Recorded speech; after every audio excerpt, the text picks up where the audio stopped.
زنها در نزد شوهرهایشان نه کمتر از فاحشه باشند.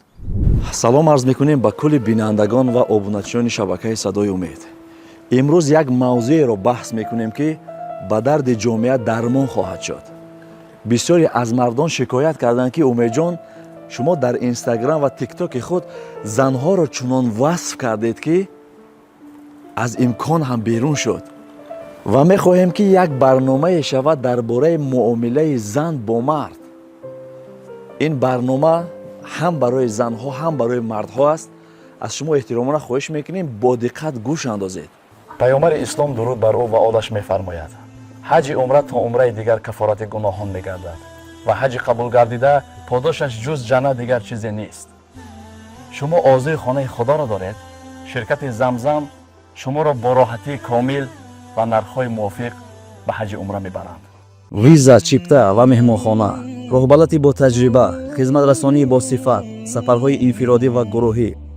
حال تماس گیرید و سفر مقدس خود را فرمایش دهید. سفرها از روسیه، تاجیکستان و ازبکستان.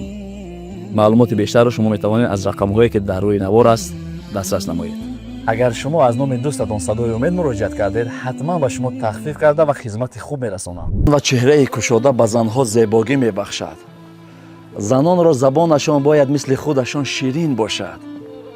زنان در نزد شوهرهایشان نه کمتر از فاحشه باشند. زنان مردان را نه فقط چون شریک همچون همراز پذیرایی نمایند. زنان به مثل گل خوشبوی و پاک باشند. زن عاقله شوهرش را با محبت و ناز و کرشمه مغلوب می سازد، نه با سرکشی و جنجال. زن دانا می داند که چگونه شوهرش را شاد کند تا وی هرگز دیگری را نجوید. زن اگر گرمی و آرامی خانه باشد مرد هرگز به جای دیگر میل نمی کند. زن خوب نه تنها دوستدار بلکه همراز و همسفر شوهر است. چشمان شوهر بیرون از خانه نباید دیگری را جستجو کند. زن خیرتمند با مهربانی باید که شوهر خود را تأمین کند. شوهر خود را چنان دوست دار که وی در محبت تو هیچ کمبودی را احساس نکند.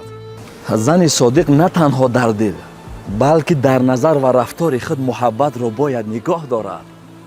به شوهرت چنان زیبا نما که چشمانش تنها تو را ببیند و دل و جانش به تو پیوند باشد. مادر و خواهرای عزیز، اگر این سخنهایی که گفتیم شما دستور عمل زندگی خود قرار دهید شما خوشبختترین زن خواهید گشت. من درباره شما چقدر سخنهای شیرین و زیبا گفتم در اینستاگرام، تیک تاک. شما میتوانید یک دسترس نموده به شوهرهای خود پیشنهاد کنید. شاید فکرهایشان نسبت شما تغییر یابد. ما همه شما را دوست می‌داریم. از همین سبب من بسیاری نوارها درباره زنها کرده ایستادم. شما مادر هستید و این مادری خود را فراموش نکنید. خوشبختیتون را از دست ندهید. شما دنبال مال و کمبغلی و بایی و دنبال هیچ چیز نه، فقط دنبال خوشبختی دوید. خوشبختی را جویان شوید. دیگر همش آهسته آهسته می شود. اگر جای خطا کرده باشیم از شما عذر میپرسیم. امیدوارم که این سخنهای ما به شما ملهم خواهد شد. تا نوارهای آینده خدا یار و مددگارتان باشد.